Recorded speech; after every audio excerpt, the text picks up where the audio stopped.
Ahí estamos volviendo.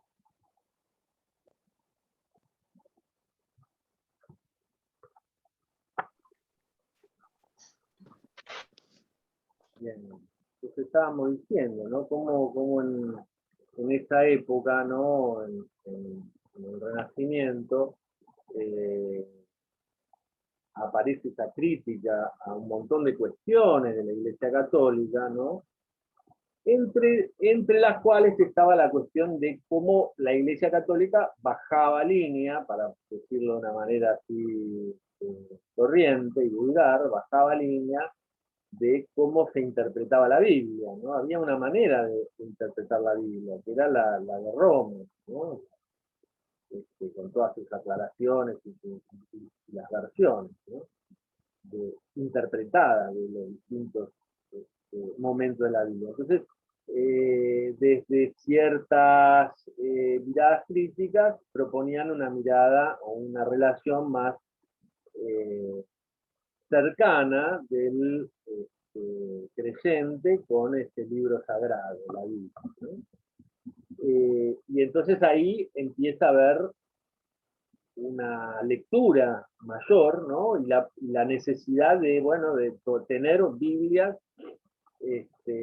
a mano para poder leerlas, ¿no? Por supuesto, entre gente que empezaba a aprender a leer, ¿no? Y leía y leía en voz alta a otros, ¿no? Entonces, eso también impulsó lo que fue la reforma de la iglesia y la división de la iglesia, con Lutero al frente, ¿no? Y después un montón de otros sectores de la iglesia que fueron también separándose de esa línea más dogmática, que era la que imponía los conocimientos, decía cuáles eran los textos que tenían que estar en la Biblia, porque la Biblia también es un texto que ha estado vivo a lo largo de siglos. No fue la misma Biblia la que podemos leer nosotros en el siglo XXI que las diferentes versiones a lo largo de los siglos, ¿no? Cuando se ponían de acuerdo, ¿no? En los concilios en cuáles textos entraban y cuáles salían, ¿no? Hay versiones de Cristo innumerables, ¿no? Desde las que lo presentan haciendo milagros mucho más grandes, ¿no? Las que lo presentan más de niño, ¿no? Un montón de otras versiones de esa misma figura, la que aglutina, ¿no? El Nuevo Testamento, ¿no? Toda la historia del cristianismo, eh, pero que es una decisión humana, ¿no? La de decir, bueno, cuáles son esos textos, quiénes son los que valen, cuál es la palabra que vale para interpretar lo que fue la vida de Cristo, ¿no? Los evangelios. Entonces, fíjense, en esa época empezó a haber una gran cantidad de lectores, ¿no? Disponibles, ¿no? Y entre otras cosas se leían, ¿no? Unos libritos chiquitos que eran los herbarios, ¿no? Que te contaban, ¿no? Cómo hacer recetas o cosas, ¿no? Con hierbas, ¿no? Medicinas, ¿no? Todos los calendarios, ¿no? Con textos vinculados a las distintas fechas. Entonces hubo una gran cantidad de lectores y por supuesto la mayor circulación de los libros llevó a que más personas estuvieran dispuestas a aprender a leer, ¿no? A leer y escribir. Fue como una constante retroalimentación que llega, y la vemos hasta el siglo XVIII, ¿no? Finales del siglo XVIII, con todo el iluminismo en Francia, ¿no? Toda esta corriente cultural en Francia que crea la enciclopedia, ¿no? Que trae nuevas ideas filosóficas para la cultura occidental, ¿no? Con esta idea de, ¿no? Difundir cada vez más el conocimiento, liberar al hombre a través del conocimiento, y junto con la revolución industrial crean una gran masa de hombres y mujeres y niños, ¿no? Que van a trabajar en las fábricas y que necesitan leer para poder seguir instrucciones básicas de las máquinas, ¿no? Y tener cuidado con tal cosa y estar atentos a tal otra, ¿no? Con mensajes breves, ¿no? Y entonces en paralelo, ¿no? Finales del siglo XVIII, 1700 y pico, el comienzo del siglo XIX, 1800, empiezan las grandes campañas de alfabetización, ¿no? Entonces toda la pedagogía que venía hasta entonces, la del maestro y el alumno, o dos o tres alumnos, ¿no? Que era la dimensión de la transmisión del aprendizaje, del conocimiento, ¿no? Más bien un maestro con dos o tres alumnos, con uno o con dos o tres, ¿no? Unos pocos. Eso eran las universidades, eso eran los colegios, no había una mayoría de alumnos, ¿no? Eso se transforma, ¿no? Y entonces está la idea de la escuela, ¿no? Y el maestro, ¿no? Moderno, ¿sí? Frente a los alumnos, todos sentados mirándolo a él, ¿no? El conocimiento en el centro, ¿no? Y la reproducción de ese conocimiento, básicamente la lectoescritura, ¿no? Y las matemáticas, los dos grandes pilares de la escuela moderna, ¿no? Y ese es el modelo que todavía tenemos, ¿no? Ha habido otras escuelas, pero todavía el centro de la escuela es ese, ¿no? Es la maestra o el maestro, los alumnos enfrente, todos mirando, todos escuchando, etcétera, etcétera. Eso, por supuesto, ha quedado como medio eh, desactualizado, o vamos a decir también atrás de un montón de otras formas que entran y salen y atraviesan el conocimiento y la escuela y el colegio y la universidad son vinculados a las nuevas tecnologías, ¿no? Entonces, esa es una problemática que tenemos ahora.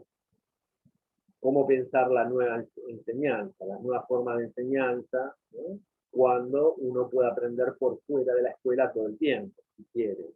Y de hecho aprende un montón de cosas fuera de la escuela. Entonces fíjense cómo se van relacionando, ¿no? Los inventos con la evolución de las sociedades en los distintos momentos, ¿no? No es solamente la tecnología, es la tecnología unida a la sociedad, al momento político, social, a las decisiones que van tomando las distintas sociedades, a cuándo se acercan a una tecnología y la utilizan y la toman para algo que necesitan, ¿no? Y la aplican en cosas cotidianas, ¿no? En cosas de todos los días. ¿No?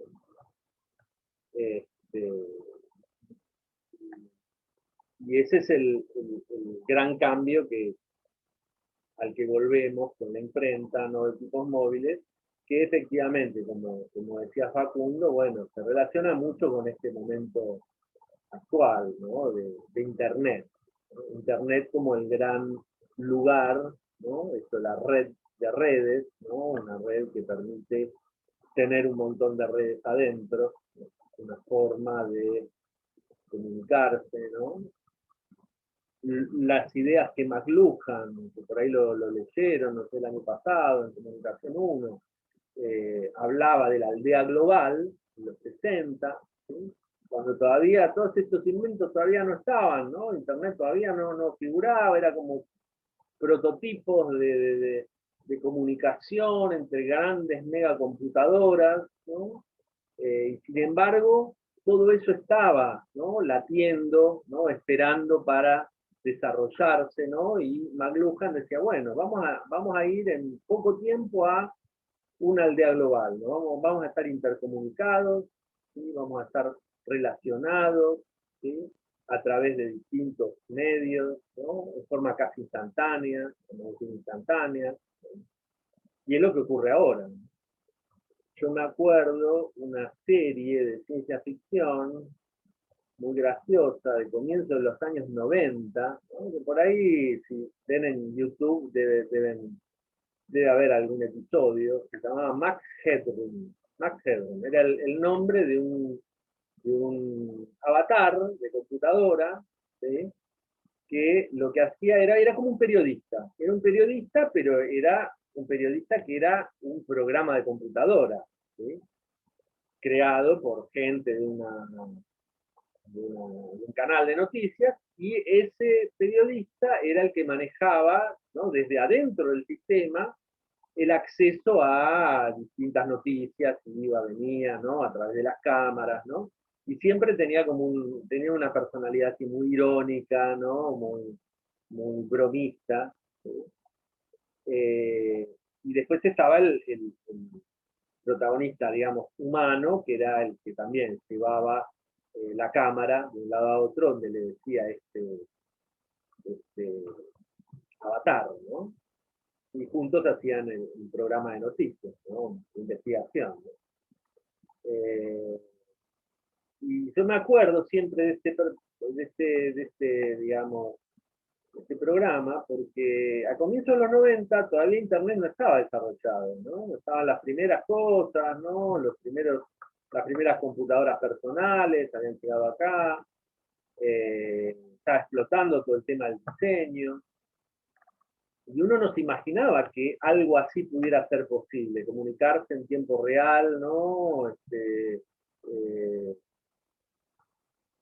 Tener alguien con una cámara, ¿no? Que encima era una cámara enorme, tenía un tipo con una cámara así al hombro, ¿no? Y trataba de filmar en tiempo real, ¿no? Lo que estaba pasando, en general en casos policiales, una cosa así. Y uno lo veía como algo de ciencia ficción, ¿no? Como que, bueno, quién sabe, en 50 años se inventará algo así, ¿no? Estaremos viendo algo así, ¿no?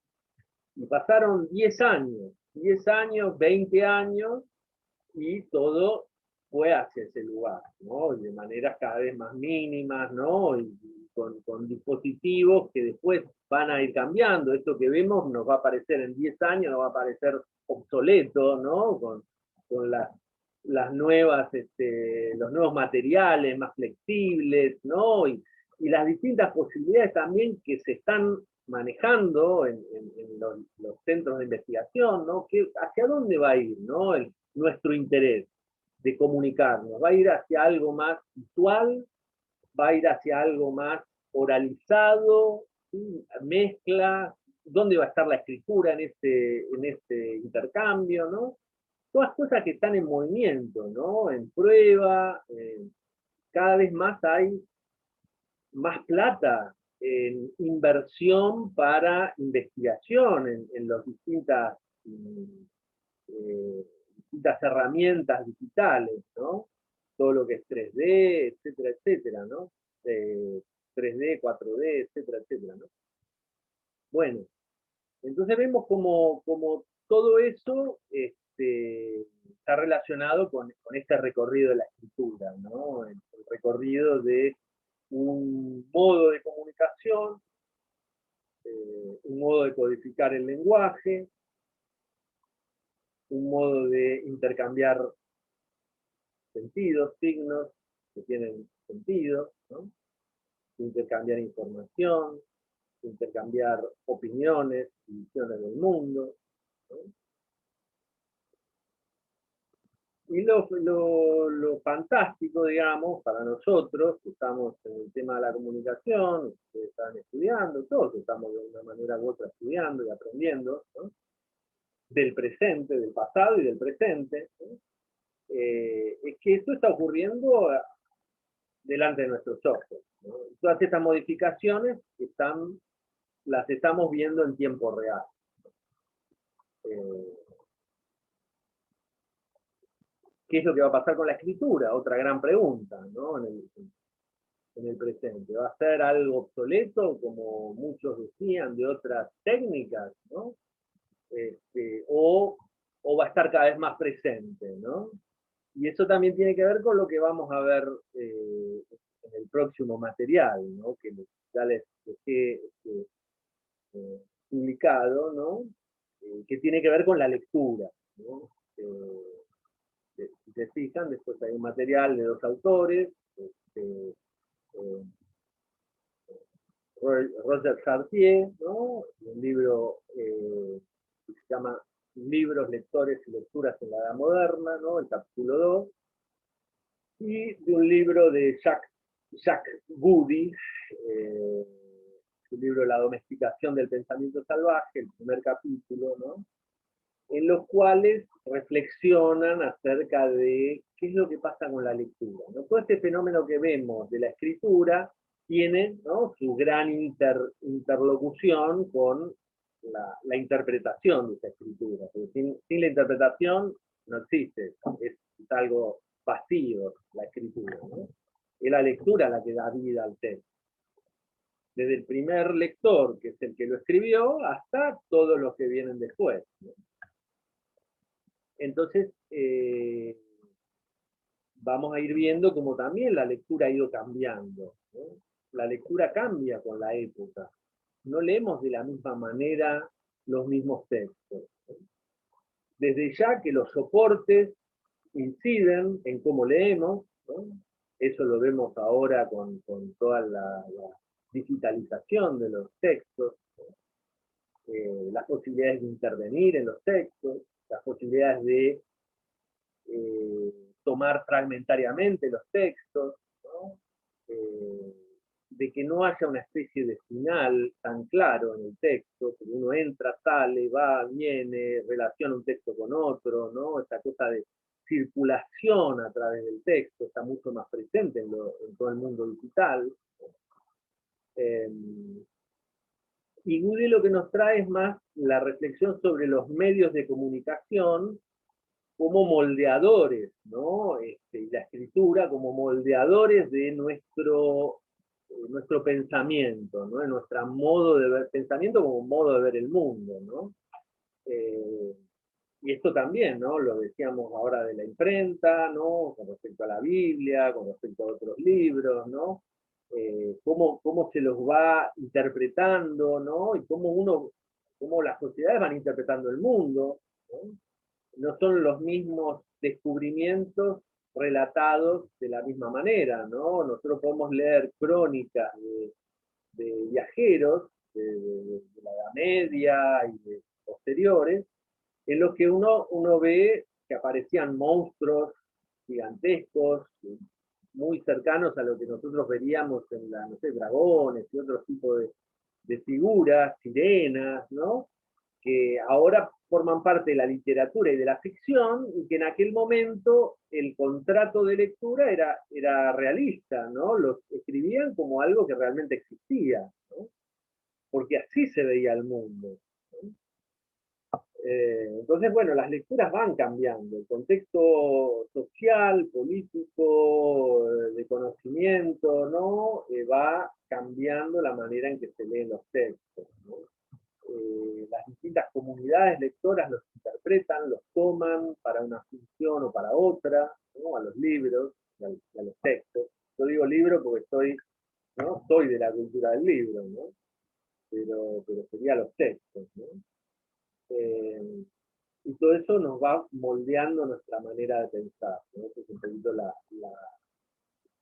gran idea de Sapiens, ¿no? Y les dejé también una entrevista a Chartier, que es un tipo muy, muy importante en la cultura francesa, ¿no? En la cultura del libro, de la historia del libro, ¿no? Que habla con un sociólogo argentino, Emilio Gurucúa, que le hace la entrevista. Y es un material muy interesante que complementa el libro y tira otras ideas, ¿no? Y subraya ideas, ¿no? Así que vayan leyéndolo, viéndola con tiempo, ¿no? Y un poquito la idea es, a partir de lo que ustedes lean y de la entrevista, armar una especie de cuadro filosófico con los principales conceptos, ¿no? Hay libros, lectura, lectores, contexto, escritura, ¿no? Cual otro soporte, ¿no? Medios de comunicación, pensamiento, ¿no? Que ve uno y otro de estos conceptos. Y si pueden encontrar ejemplos que los ilustren, ¿no? De tipos de lectores, de la influencia de la cultura en la lectura, de tipos de soportes, ¿no? Como dar algún ejemplito de cada concepto. Este es un poquito el recorrido en el que vamos a seguir. Ustedes se fijan, vamos haciendo como una especie de recorrido histórico, pero a la vez tratando de volver siempre al presente, ¿no? En esta ida y vuelta vamos a seguir todo el año, ¿no? Vamos a pasar de la escritura a todos los medios más vinculados a lo sonoro, ¿sí? A un poco la historia, ¿no?, del siglo XIX con los inventos, ¿no?, que traen mayor velocidad, del tren, ¿no?, a las comunicaciones, ¿no?, toda la máquina de vapor, etcétera, etcétera. El telégrafo como gran invento que permitía intercambiar información breve, casi instantáneamente, de un lugar al otro. Y a partir de ahí cómo se va acelerando todo el proceso de, perdón, todo el proceso de ida y vuelta de la información, ¿no? El periodismo es el que más va a crecer, ¿no? En el periodismo gráfico, con toda esa aceleración, ¿no?, de la información, del intercambio de información, y esto va a ir en paralelo con un crecimiento de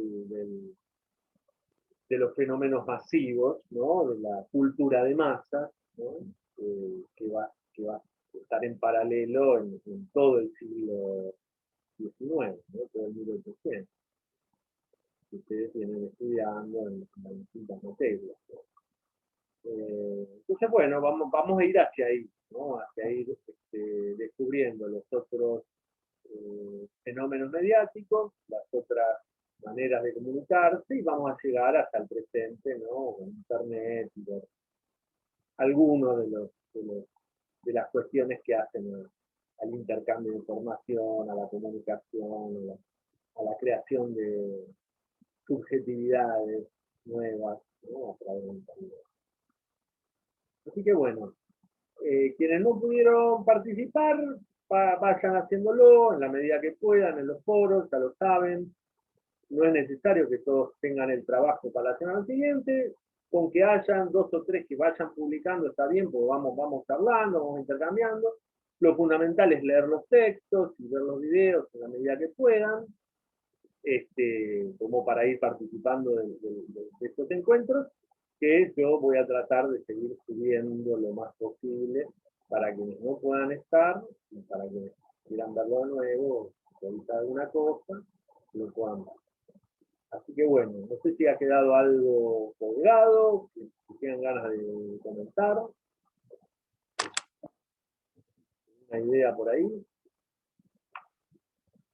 No, bueno, entonces nos vemos la semana que viene. Pasen buena semana. Ya nos están quedando 2 o 3 clases, ¿no?, antes del receso. Así que bueno, estamos cerrando toda esta etapa de la escritura, el periodismo, vamos a tener otros materiales más vinculados al periodismo, y vamos a ver hasta dónde llegamos antes de las vacaciones, ¿sí? A ver si llegamos a la radio o a alguno de esos así que bueno, buena semana, sigan firmes, cualquier duda, cualquier problema, me pegan un llamadito, mandan un mensajito, y bueno, nos seguimos viendo el próximo lunes. Bárbaro, profe. Bueno, profe. Buena semana igual para todos. Chao, profe. Nos vemos. Buena semana. Buena semana para todos.